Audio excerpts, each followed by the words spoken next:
What if the very thing that God wants you to do seems very, very small and that it's not going to be significant to what you want? In the story of Jesus turning the water into wine, what we usually look past or we don't realize is that he told them to do something that had nothing to do with wine. He told them to do something that had absolutely nothing to do with the miracle they needed or even the problem they wanted solved. So to just sum it up real quick, he's in John chapter 2 and his mother tells him, hey, the people at the wedding, they ran out of wine. He says in the polite way, woman, what does that have to do with me? She goes and tells the servants, whatever he tells you to do, just do it. So he tells them, go and fill up these pots with water.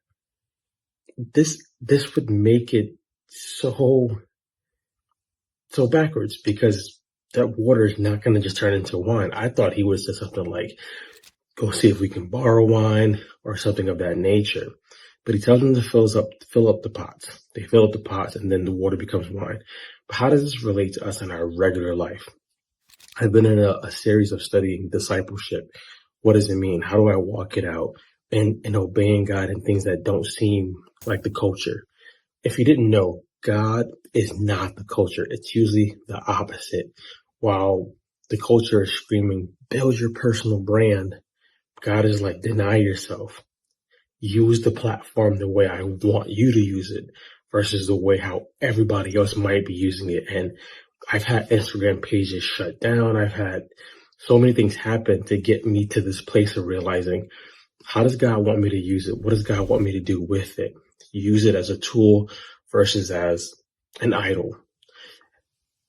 Whatever God may be showing you that's small, it does have something to do with the miracle you're probably praying for or want. It just may not seem that it makes sense now. It usually does not make sense now. Some of the biggest blessings and the breakthroughs that I've had didn't come from what I thought it should come from. It came from obedience to something. It came from giving something to somebody.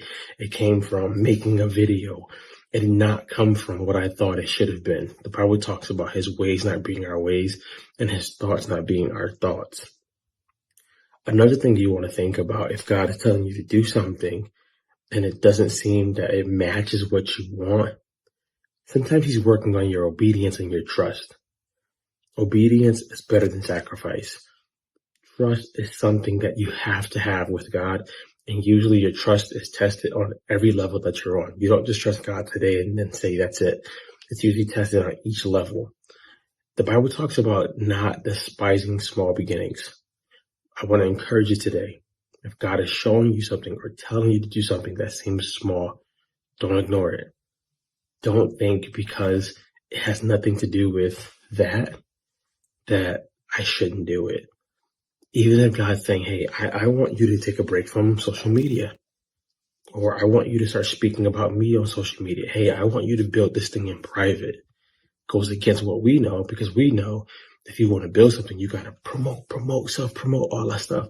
But what if God is calling you to do something different because he has something better for you? Be encouraged. Go be great.